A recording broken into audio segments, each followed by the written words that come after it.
परम सत्कारयोग साध संगत जी, रसना पवित्र करिए ते आखिए तान श्री सतगुरु जगजीत सिंह जी, तान श्री सतगुरु उदय सिंह जी। साध संगत जी, साखी का सिरलेख है जिसदा साहिब डाडा होए।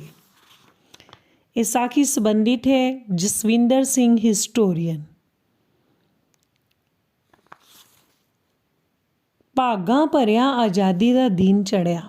भारती हिक कढ़ संसार की सुतंत्रता बरादरी विच तुरन जोग होए, पर शैतान दे बीजे भी अंगूर फड़िया।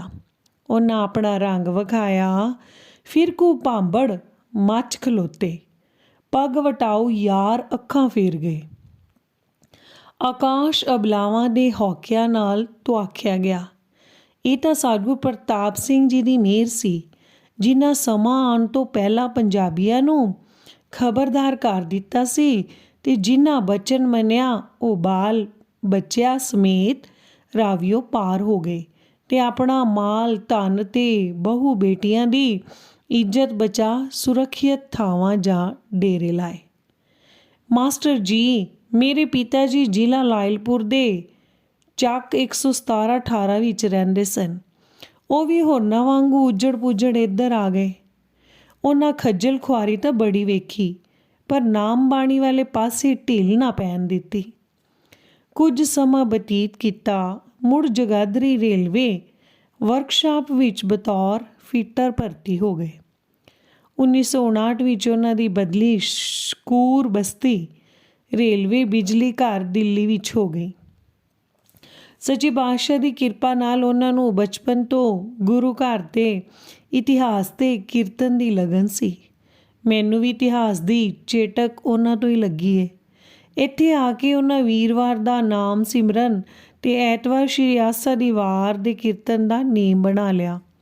ਇਸ ਕੰਮ ਵਿੱਚ ਪੰਥ ਰਤਨ ਸੰਤ ਅਨੰਤਾ ਸਿੰਘ ਦੇ ਲੜਕੇ ਸੇਵਾ ਸਿੰਘ, ਸ਼ਰਮ ਸਿੰਘ ਵਾਜਿਆਂ ਵਾਲਾ, ਸਰਵਨ ਸਿੰਘ, ਕੇਰ ਸਿੰਘ ਢੋਲਕੀ ਮਾਸਟਰ ਤੇ ਜਥੇਦਾਰ ਅਛਰ ਸਿੰਘ ਦਾ ਚੰਗਾ ਜੁੱਟ ਬਣ ਗਿਆ। ਲੱਗੇ ਰੰਗ ਵੱਜਣ। ਮਾਸਟਰ ਜੀ, ਲੋ ਅੱਗੋਂ ਸੁਣੋ। ਭਾਣਾ ਕਰਤਾਰ ਦਾ ਪਿਤਾ ਜੀ ਨੂੰ ਹਿਚਕੀ ਨੇ ਆ ਘੇਰਿਆ। ਹੌਲੀ ਹੌਲੀ ਉਹ ਟੀਬੀ ਵਿੱਚ ਬਦਲ ਗਈ। ਰੇਲਵੇ ਵਾਲਿਆਂ ਉਹਨਾਂ ਨੂੰ ਕਸੌਲੀ ਘੱਲ ਦਿੱਤਾ। ਉੱਥੇ ਇਹ ਲਗਭਗ 2.5 ਸਾਲ ਰਹੇ।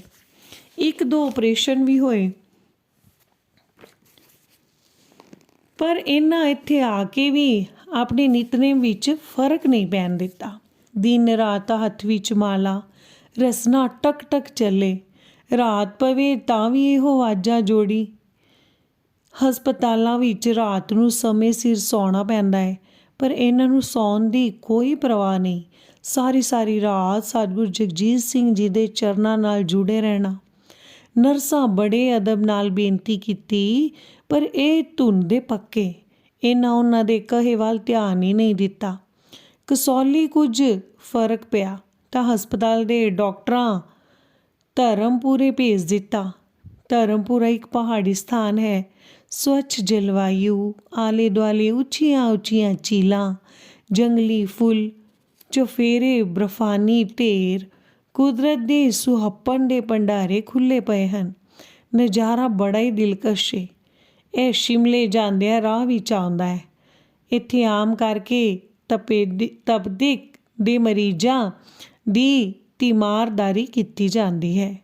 ਇੱਥੇ ਸੈਨਾਟੋਰੀਅਮ ਵਾਲਿਆਂ ਹਸਪਤਾਲ ਦੇ ਲਾਗੇ ਨੁੱਕਰ ਵਾਲਾ ਕਮਰਾ 8x8 ਦਾ ਅਲਾਟ ਕੀਤਾ, ਪਰ ਪਿਤਾ ਜੀ ਨੇ ਇੱਕ ਨਵੇਕਲਾ ਕਮਰਾ ਜਿਹੜਾ ਦੇਰ ਤੋਂ ਬੰਦ ਪਿਆ ਸੀ ਉਹ ਮੰਗ ਲਿਆ, ਤਾਂ ਕਿ ਉਹਨਾਂ ਦੇ ਭਜਨ ਬਾਣੀ ਦੇ ਨੇਮ ਵਿੱਚ ਫਰਕ ਨਾ ਪਵੇ ਅਤੇ ਪ੍ਰਬੰਧਕਾਂ ਦੇ ਪ੍ਰਬੰਧ ਵਿੱਚ ਖਲਲ। ਗੁਰੂ ਕਿਆ ਲਾਲਾ, ਸਤਿਗੁਰੂ ਰਾਮ ਸਿੰਘ ਜੀ ਦਾ ਫੁਰਮਾਨ ਹੈ ਕਿ ਮੇਰਾ ਨਾਮ ਲਸੂੜੇ ਦੀ ਗਿਟਕ ਵਾਂਗੂ ਹੈ, ਜਿਸ ਨੂੰ ਚੰਬੜ ਜਾਵੇ ਛੇਤੀ ਕੀਤਿਆਂ ਮਗਰੋਂ ਨਹੀਂ ਲੈਂਦਾ। ਇਹ ਤਾਂ 7 ਜਨਮਾਂ ਤੱਕ ਪਿੱਛਾ ਨਹੀਂ ਛੱਡਦਾ। ਤੇਰੇ ਪਿਤਾ ਜੀ ਦੀ ਸਾਂਝ ਪਿਆਲੀ ਉਸੇ ਨਾਮ ਨਾਲ ਸੀ। ਇਸੇ ਵਾਸਤੇ ਉਹਨਾਂ ਵੱਖਰਾ ਕਮਰਾ ਪਸੰਦ ਕੀਤਾ ਤਾਂ ਕਿ ਨਾਮੀ ਨਾਲ ਤਾਰਾਂ ਜੁੜੀਆਂ ਰਹਿਣ। ਪਰ ਮਾਸਟਰ ਜੀ ਇਸ ਕਮਰੇ ਵਿੱਚ ਡੇਰਾ ਲਾਉਣ ਦੀ ਦੇਰ ਸੀ ਕਿ ਹਸਪਤਾਲ ਦੇ ਕਰਮਚਾਰੀ ਕਿ ਮਰੀਜ਼ ਮੂੰਹ ਨਾਲ ਮੂੰਹ ਜੋੜ ਲੱਗੇ ਗੱਲਾਂ ਕਰਨ, ਕਿਉਂਕਿ ਉਹ ਸਮਝਦੇ ਸਨ ਕਿ ਇਸ ਕਮਰੇ ਵਿੱਚ ਬਾਹਰਲਿਆਂ ਦਾ ਵਾਸਾ ਹੈ। ਉਹਨਾਂ ਇਸ ਨੂੰ ਰਾਤ ਨਹੀਂ ਕੱਟਣ ਦੇਣੀ। ਇਹ ਹਾਲ ਪਹਾਰਿਆ ਕਰੇਗਾ। ਅੱਗੇ ਜਿਹੜਾ ਵੀ ਮਰੀਜ਼ ਇੱਥੇ ਆਉਂਦਾ ਰਿਹਾ ਹੈ ਉਹ ਚੀਕਾਂ ਮਾਰ-ਮਾਰ ਨਿਕਲਦਾ ਰਿਹਾ ਹੈ। ਇਹ ਬੁੱਢਾ ਕਿਹੜੇ ਬਾਗ ਦੀ ਮੂਲੀ ਹੈ, ਇਸ ਇੱਕ ਰਾਤ ਵੀ ਨਹੀਂ ਕੱਟਣੀ। ਹੌਲੀ ਹੌਲੀ ਪਿਤਾ ਜੀ ਕੋਲ ਖਾਸੀ ਭੀੜ ਹੋ ਗਈ। ਜਦ ਉਹ ਵਾਪਸ ਮੁੜੀ ਤਾਂ ਉਹਨਾਂ ਕਿਹਾ, ਬਾਬਾ ਤਗੜੇ ਹੋ ਕੇ ਰਹਿਣਾ, ਘਬਰਾਉਣਾ ਨਹੀਂ। ਜੇ ਲੋੜ ਪਵੇ ਤਾਂ ਆਵਾਜ਼ ਮਾਰ ਲਵੀਂ, ਅਸੀਂ ਤੇਰੇ ਲਾਗੇ ਹੀ ਹਾਂ। ਪਿਤਾ ਜੀ ਸੁਣਿਆ ਅਣਸੁਣਿਆ ਕਰ ਆਪਣਾ ਡੇਰਾ ਉਸੇ ਕੋਠੜੀ ਵਿੱਚ ਲਾ ਲਿਆ। ਰਾਤ ਹੋਈ। ਪਿਤਾ ਜੀ 5 ਇਸ਼ਨਾਨਾ ਕੀਤਾ, ਮਾਲਾ ਫੜੀ ਤੇ ਲੱਗੇ ਅਣਦਿਸੇ ਦੇਸ਼ ਨਾਲ ਤਾਰਾ ਖੜਕਾਣ।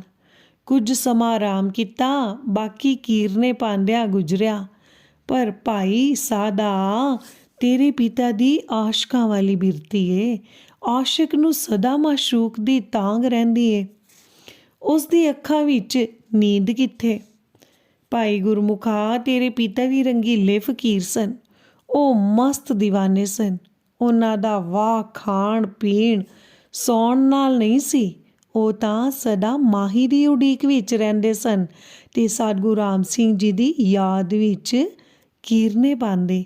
ਭੂਤ ਪ੍ਰੇਤ ਤਾਂ ਅਜਿਹੇ ਮਹਾਂਪੁਰਸ਼ਾਂ ਦੀ ਚਰਨ ਛੋਹ ਪ੍ਰਾਪਤ ਕਰਕੇ ਜਨਮ ਸਫਲਾ ਕਰਦੇ ਹਨ। ਸਵੇਰ ਹੋਈ।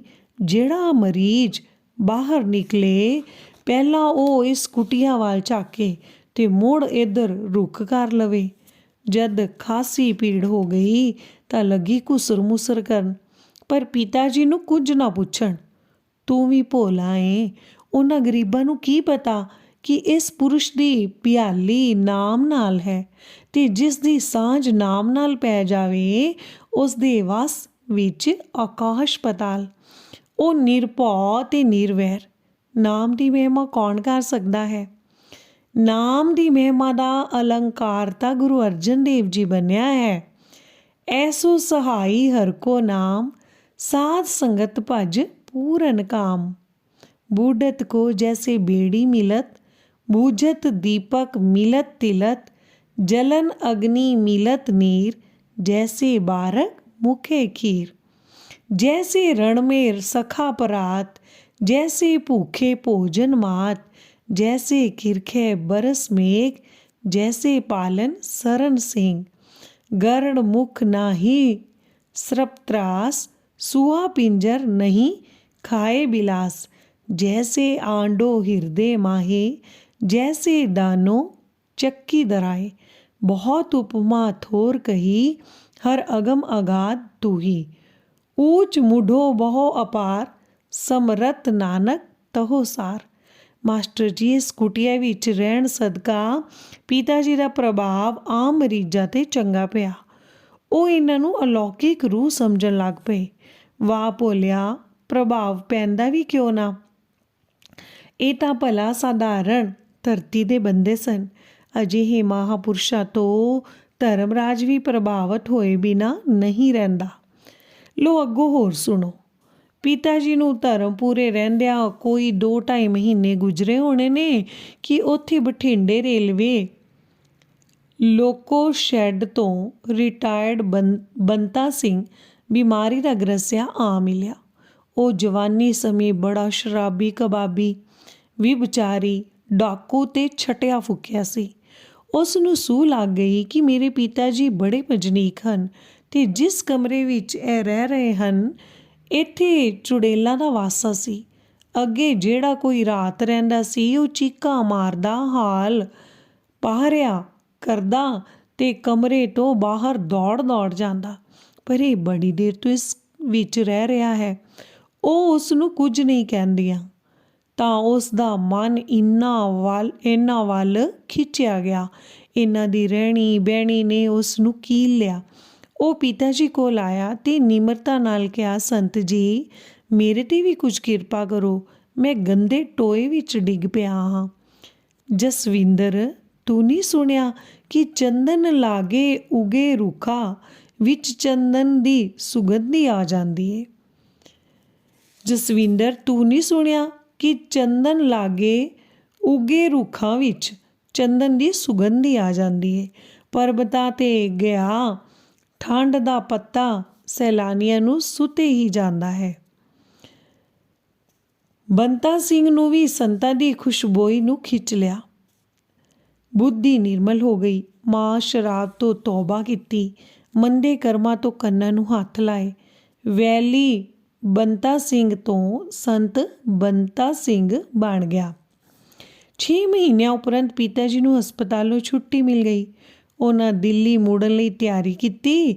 ਵਾਕਫ ਚਾਕਫ ਆ ਜੁੜੇ। ਸਭਨਾਂ ਪ੍ਰਸੰਨਤਾ ਪੂਰਵਕ ਵਧਾਈਗੀ ਦਿੰਦਿਆਂ ਕਿਹਾ, ਮਹਾਰਾਜ ਜੀ, ਜਿਸ ਦੌਲਤ ਸਦਕਾ ਤੁਹਾਡਾ ਮਸਤਕ ਡਲਕਾ ਮਾਰ ਰਿਹਾ ਹੈ, ਉਸ ਵਿੱਚੋਂ ਕਣ ਮਾਤਰ ਸਾਨੂੰ ਵੀ ਬਖਸ਼ਿਸ਼ ਕਰ ਜਾਓ। ਪਰ ਪਿਤਾ ਜੀ ਬੜੀ ਨਿਮਰਤਾ ਨਾਲ ਕਿਹਾ, ਭਲਿਓ ਲੋਕੋ, ਮੇਰੀਆਂ ਤਾਂ ਚਾਰੇ ਕੰਨੀਆਂ ਖਾਲ ਮਖਾਲੀ ਹਨ। ਰਿੱਧੀਆਂ ਸਿੱਧੀਆਂ ਦਾ ਮਾਲਕ ਸਤਿਗੁਰੂ ਹੈ, ਉਹਦੀ ਚਰਨਾਂ ਵਿੱਚ 9 ਨੀਂਦਾਂ ਹਨ। ਅੱਗੋਂ ਪਿਤਾ ਜੀ ਕਿਹਾ, ਸਿੰਘਾ, ਮੈਂ ਤਾਂ ਗੁਨਾਹਗਾਰ ਲੂਣ ਹਰਾਮੀ ਹਾਂ। ਸਤਿਗੁਰੂ ਰਾਮ ਸਿੰਘ ਜੀ ਕਲਯੁਗ ਵਿੱਚ ਨਾਮ ਦਾ ਖਜ਼ਾਨਾ ਖੋਲ੍ਹਿਆ ਹੋਇਆ ਹੈ, ਤੂੰ ਵੀ ਭੋਗ ਲੈ, ਚੱਖ, ਤੇਰੇ ਐਬ ਖੰਭ ਲਾ ਉੱਡ ਜਾਣਗੇ। ਬੰਦਾ ਸਿੰਘ ਸਿਰ ਝੁਕਾ ਦਿੱਤਾ, ਲੱਗਾ ਸਿਮਰਨ ਕਰਨ। ਥੋੜ੍ਹੇ ਸਮੇਂ ਵਿੱਚ ਹੀ ਬਿਰਤੀ ਉਹਦੀ ਬਦਲ ਗਈ। ਰਾਖਸ਼ ਬੁੱਧੀ ਉਡਾਰੀ ਮਾਰ ਗਈ। ਦੇਵ ਬਿਰਤੀ ਆ ਟਿਕਾਣਾ ਮੱਲਿਆ। ਜੇ ਕੋਈ ਅਵੱਗਿਆ ਹੋਈ ਹੋਵੇ ਜਾਂ ਬੋਲ ਕਬੂਲ ਬੋਲਿਆ ਗਿਆ ਹੋਵੇ ਤਾਂ ਖੀਮਾ ਕਰਨਾ। ਸਤਿ ਸ੍ਰੀ ਅਕਾਲ। ਇੱਧਰ ਇਹਨਾਂ ਬਿਸਤਰ ਸੰਭਾਲਿਆ ਤੇ ਸਟੇਸ਼ਨ ਦਾ ਰਾਹ ਫੜਿਆ। ਪਰ ਆਕਾਸ਼ ਵਿੱਚੋਂ ਗੁੰਜਾਂ ਪੈ ਰਹੀਆਂ ਸਨ। ਜਿਸ ਦਾ ਸਾਹਿਬ ਡਾਢਾ ਹੋਏ, ਤਿਸ ਨੂੰ ਮਾਰ ਨਾ ਸਾਕੈ ਕੋਈ। ਸਾਹਿਬ ਕੀ ਸੇਵਕ ਰਹਿ ਸਰਣਾਈ, ਆਪੇ ਬਖਸ਼ੇ ਦੇ ਵਡਿਆਈ। ਤਿਸ ਤੇ ਉੱਪਰ ਨਾਹੀ ਕੋਏ, ਕੌਣ ਡਰੈ ਡਰ ਕਿਸ ਕਾ ਹੋਏ। ਸਾਰੇ ਹੀ ਆਖ ਲਈਏ, ਧੰਨ ਸ਼੍ਰੀ ਸਤਿਗੁਰੂ ਜਗਜੀਤ ਸਿੰਘ ਜੀ। ਉਹਨਾਂ ਦੇ ਚਰਨਾਂ ਵਿੱਚ ਸਾਡੀ ਅਨੇਕਾਂ ਵਾਰੀ ਡੰਡੌਤ ਬੰਦਨਾ ਹੈ।